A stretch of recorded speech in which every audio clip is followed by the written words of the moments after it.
Hi, welcome to Unity Spiritual Center of Lansing on-demand inspirational messages brought to you courtesy of the coronavirus. And I'm Reverend Sharon Ketchum, for those of you that haven't met me before. And I will say that today my hair is brought to you courtesy of the squirrel who jumped into the electrical box outside our house and took away all of our electricity, which includes air blowers. So here we are together. And of course, it's Father's Day, so I want to take a moment to just thank all the fathers out there, and whether they're still in the flesh or whether they're in spirit, all those father-type figures that have blessed us. And I have a great little story about Father's Day. There was a young boy who was so excited about Father's Day, he made his dad breakfast, as a little kid might do, and he was especially proud of his cup of coffee. And so he said, "Dad, taste the coffee." And his dad took a taste of it, and it was pretty strong. And his kid says to him, "How do you like it?" He didn't want to hurt his feelings. He goes, wow, I've never tasted anything quite like this before. He says, "Kids, drink it up, Dad." So Dad's sipping away, doing his very best. And as he gets down the cup, he notices in the bottom are little toy soldiers. He says to his son, "Why did you put your toy soldiers in here?" And the son says, "The best part of waking up is soldiers in your cup." Okay, I hope you're laughing out there. I can never tell, but that's a groaner. We're going to continue today's service with some music to lift us all up as we learn to love ourselves just the way we are. One of our favorite songs, sing along at home, words of influence.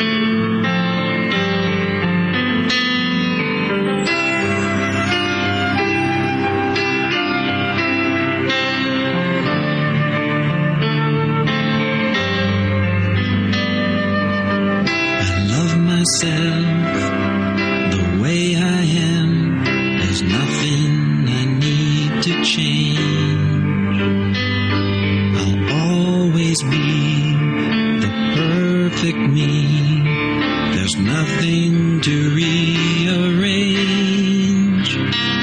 I'm beautiful and capable of being the best me I can. Myself just the way I am.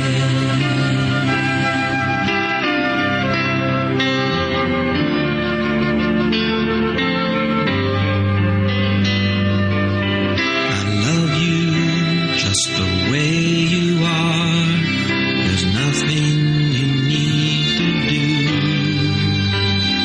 When I feel the love inside myself, it's easy to love you. Behind your fears, your rage and tears, I see your shining star. And I love you just the way you are.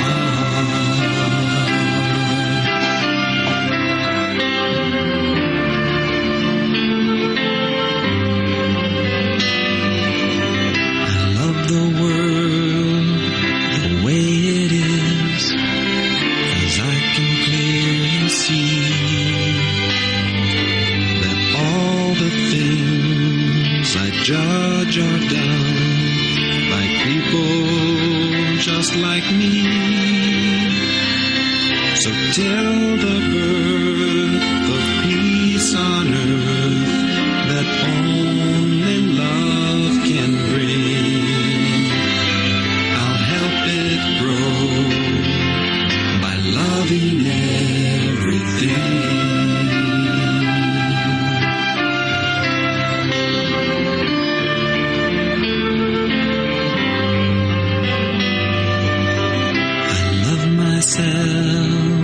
The way I am, and still I want to grow.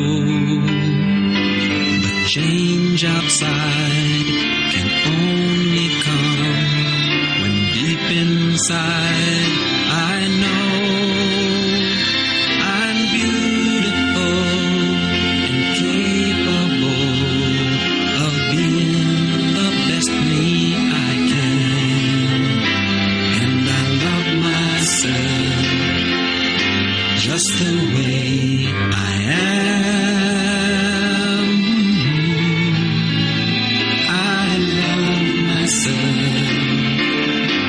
just the way I am.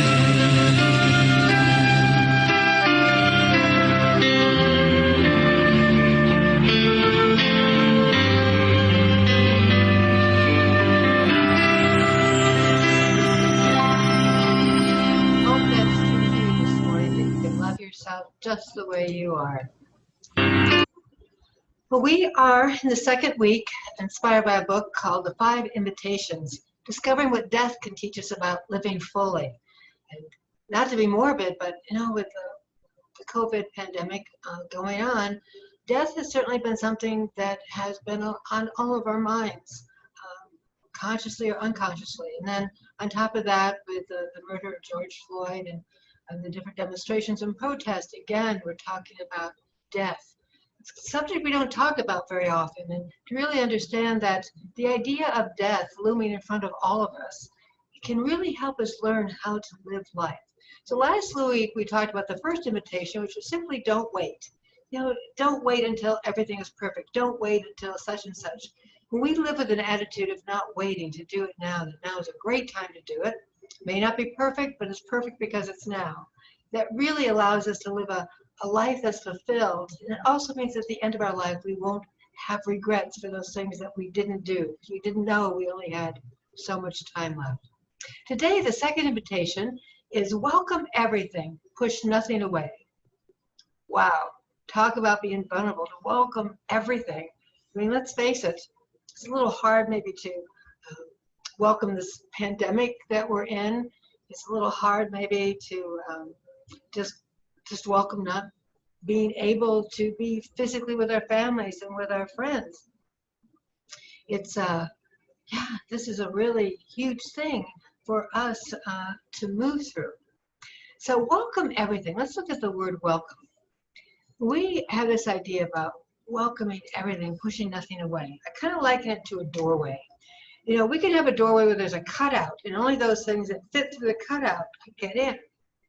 But look at the difference when you have the two wide open doors. It really is like open doors to possibilities. Who knows what adventure might wait? Might be a surprise, might not be exactly according to your script, but it like expands our heart. It's really an act of love to be able to really welcome everything without judgment, just to welcome it. In English language, somebody says, thank you, we go, you're welcome. What does that welcome mean? Well, in French, the term is rien, which means it's nothing. It's nothing. There is no judgment involved. It's not good, it's not bad, it just is. Those wide open doors.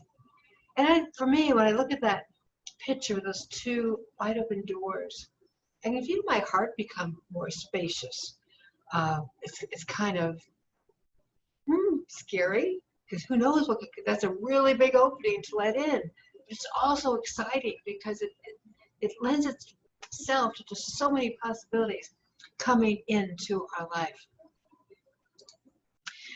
So the song we sang this morning, I love myself the way I am, but still I want to change. And really, isn't that the paradox of life, that we need to accept ourselves as we are before we can make any changes? If we don't know where we are, how can we get where we're going, is kind of the idea of this. So the question is, are we really open?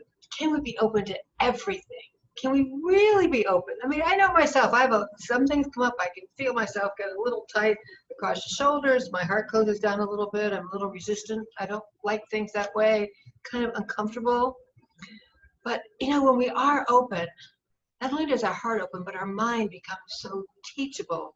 And not only teachable, it becomes, I believe, open to spirit, because we're not into this narrow little pathway. We're this expansiveness that's ready to connect with the universe, ready to see things we haven't seen before, to think about things in a way that we haven't thought about before.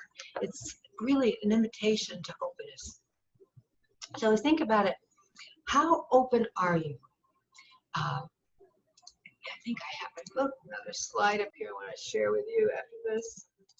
Yeah, there we go. Do you ever go into the store and there's a little tag on things that says as is? Yeah, as is. Means there might be some damages, maybe it's small, maybe it's large, but you got to accept it just as is. I think it'd be wonderful if we could come into life as is, that we would know just to accept ourselves as we are, that there's no exchange, no refund. And for situations that come, that we need to learn, how can we accept this as is? How can we accept it without manipulating it, without just putting our little hands in there to change it more to our liking, as opposed to allow things to be as they are so we can grow through it, as opposed to fighting it. You know, there's a term I learned very early on in New Thought. That was the idea of a geographic cure. Many times, we don't like our job, then we're going to get a different job. Then the conditions will change.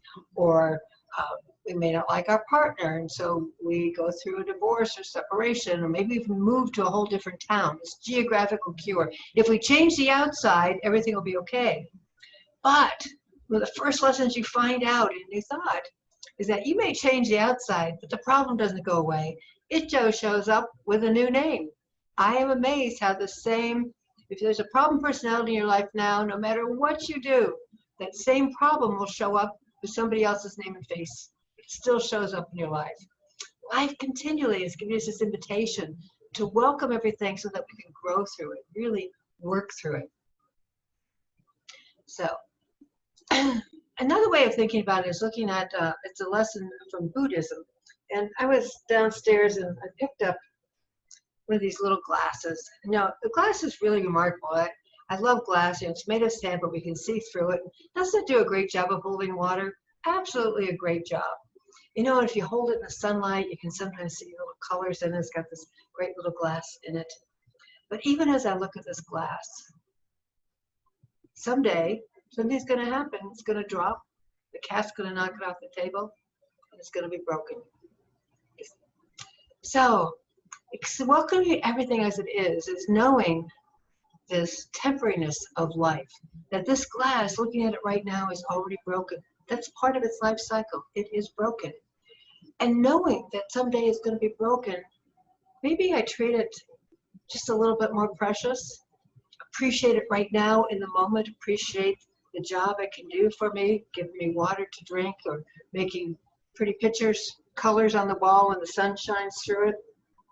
And that's true on all things in life. If we can accept it as is, knowing even what the end is going to be, that it allows us to really grow into the full joy and happiness of this precious gift that we're given, whether it be a relationship, whether it be a situation, that we really can grow through it in ways that enlarge our heart, enlarges our connection.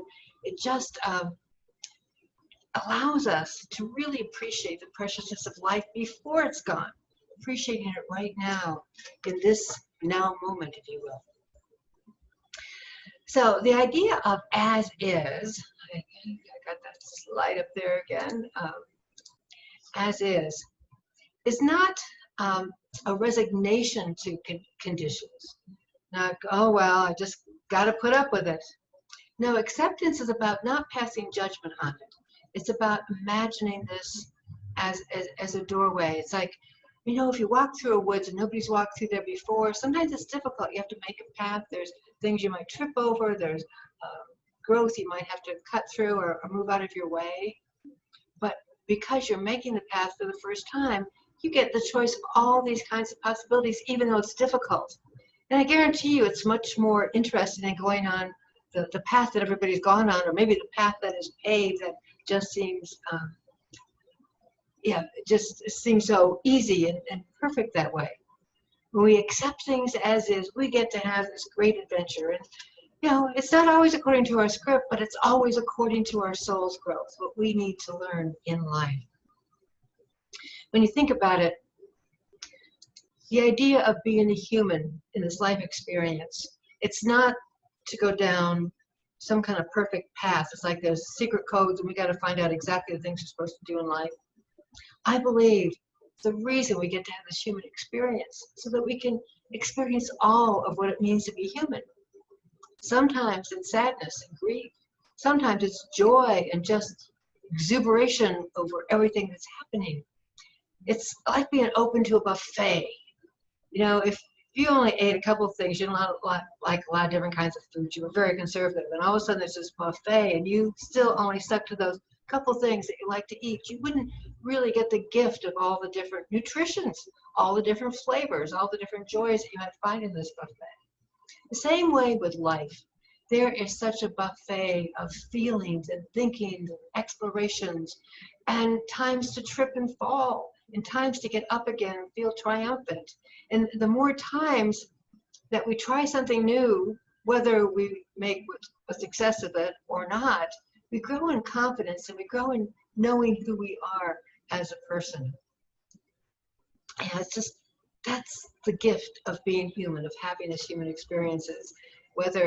And there's going to be times that we're going to be really feeling hopeless. It's going to feel like it's a really dark day, even though we know in our heart of hearts that in that darkness there's still a bit of light someplace. We just need to open our eyes to it.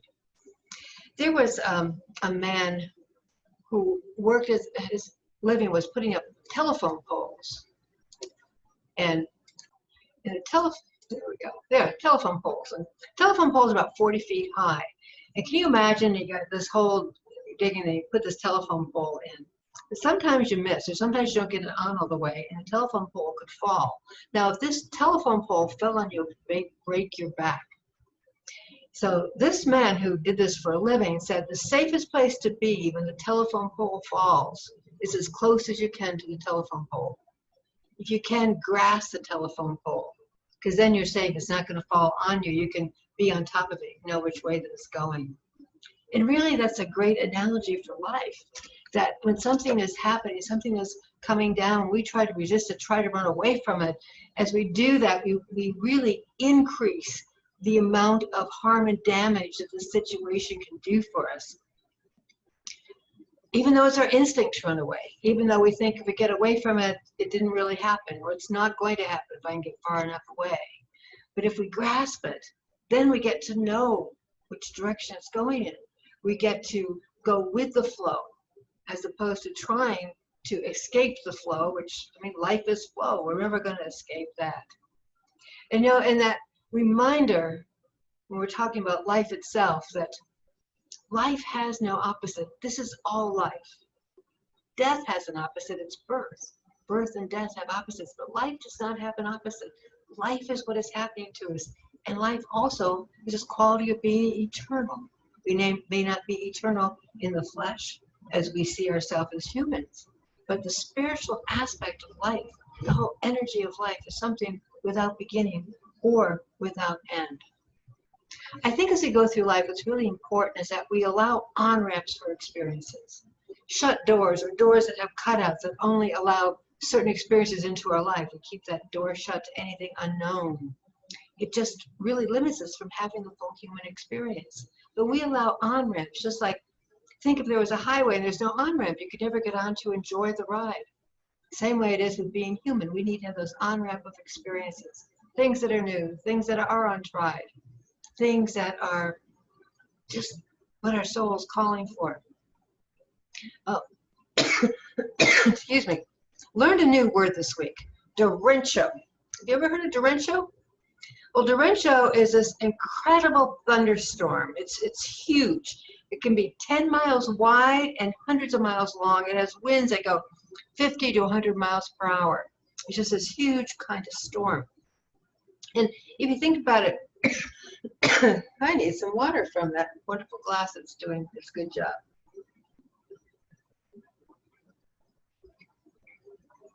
And I know in my household, before a storm comes up, maybe it's not a derecho, but it's one of those mover and shaker things, and the animals get kind of antsy. The trees start trembling, kind of in advance of that. Their leaves turn over. You always tell the storm's coming, the bottom or the leaves show up.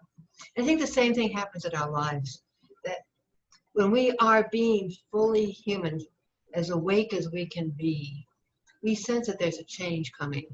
Though I will say I didn't expect the world pandemic. Kind of felt like things were changing, but I was attributing it to other things like, you know, the fire, rebuilding, things like that. In a Western culture, we have this attitude that if something doesn't go as planned, therefore it didn't go right, it went wrong, and if something went wrong, it needs to be somebody's fault. Sometimes life is a derecho, that there's this huge storm of change that moves through and causes chaos. Everything gets turned topsy-turvy. But the wonderful thing is that after the storm ends, even though things that you may have been very comfortable with is lost, there are things that survive, and they always surprise you what survives those storms that go through our life. And as we go on to our next step, as we go on through that next doorway or into that next possibility, there's such a great joy in taking those things with us. It might be a relationship that survived. It might be a way of thinking that became even more solidified in our minds because of what we've just been through. And as we go forward, we do go forward with a lot more confidence, a lot more joy. Derecho, in some ways, is kind of like, when you take a Band-Aid. I don't know about you, there's two schools of thought on Band-Aids. One is you take the Band-Aid a little bit at a time and pull it off, and it keeps hurting. And the other is just rip it off, get it off there. Just one quick pain, and it's all over. The derecho is like that, pulling the Band-Aid off thing going through our life. And there is a real gift to be able to welcome even the storm, the chaos that totally turns our lives upside down. There's an artist by the name of Fia, and she wrote this little piece of poetry about derecho, and I think this will give you an idea even more about what it means. It says, precariously perched, she weathered the derecho with a surprising aplomb. She had the tenacity of a weed that survived a torrential. Okay, think about this weed that survived a torrential. After the torrential, she was no longer tethered, free to roam beyond the boundaries she had once agreed to.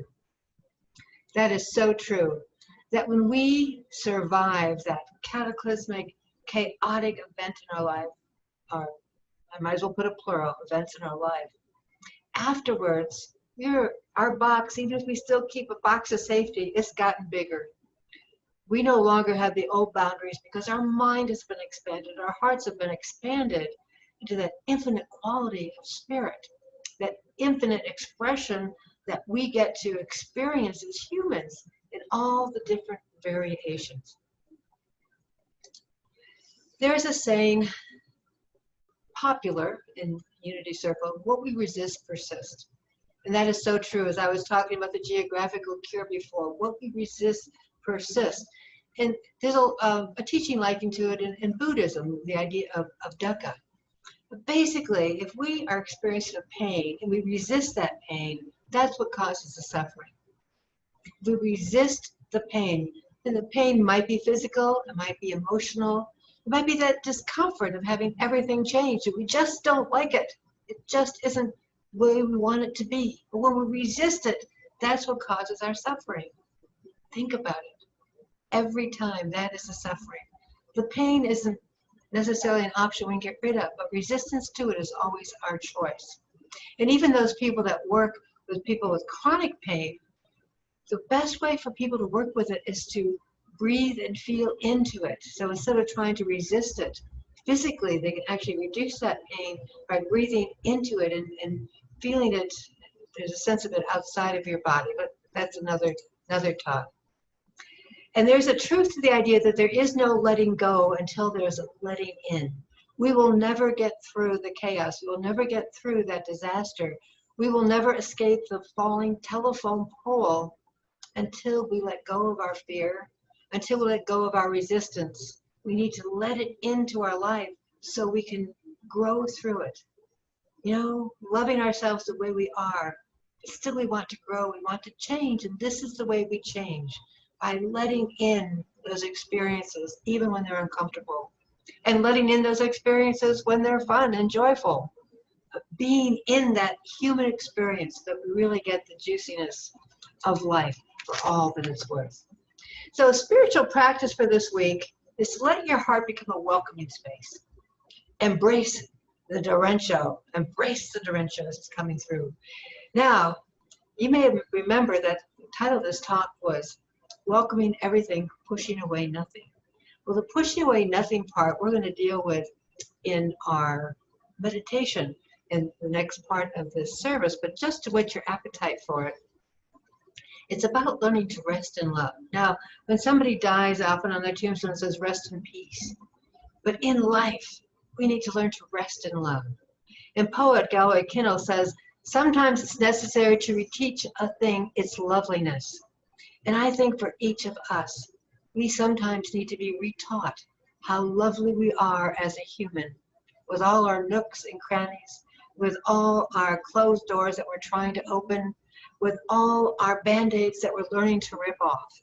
So I hope to spend some time with you in that wonderful space of meditation. Right now, though, we're going to take a time to celebrate our prosperity because we are so blessed. And a heartfelt thank you to each and every one of you that supports this ministry and its work. Even though we're not meeting in a building right now, we're meeting virtually all over the place. It's wonderful to know that this is blessing you enough that you can continue to bless us with your support. So let's do our prosperity blessing. This is really a prayerful part of the whole Sunday service, to really align with the infinite source of supply, which is God itself, and that infinite nature through many channels. And so as each of us thinks about the many things that have blessed us in our life this week, it might have been events, it might have been people we've met, it might have been a bird that landed outside of our window and just gave us a smile. As we think of those blessings, let us hold them in our heart, this heart that is so expanding through all the things that are happening. In the deepest integrity, we bless it together. Divine love through me blesses and multiplies all that I am, all that I have, all that I give, and all that I receive. I praise, give thanks, and am glad. And so it is. Amen. I invite you to join with us as we do our closing. Oh, there's Unity on Demand, what's coming up here, Rest in Love Meditation next. And if you haven't seen Into the Wind, I think you'll really enjoy a very special offering Wind they gave to us. And there's Zoom at 10:30 today on, you're welcome to join us if you're watching this on a Sunday. But right now that we will all join in song as we sing, I Choose Love. Every door, every wide open door, every cutout.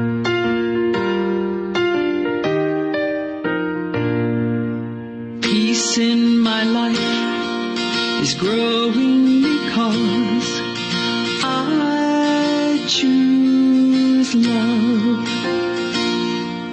Love's always present, it's what I'm made of. I choose love. We are a part of each other.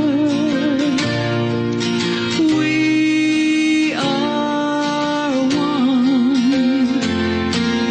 one tie that binds us, that can't be undone. I choose love.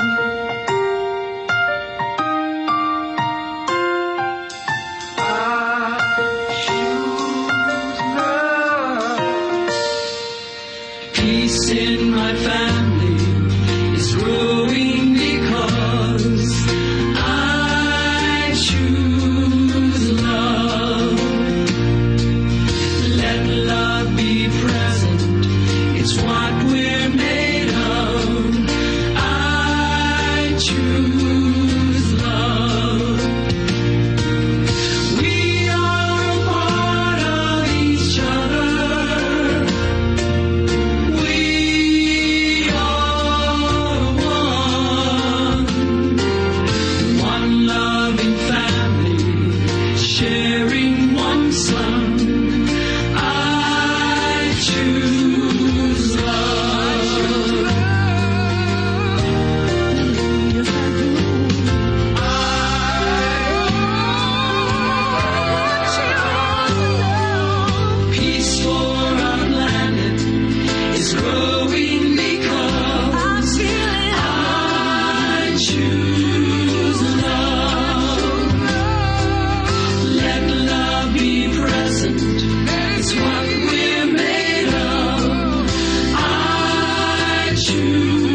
This be the one I choose, love.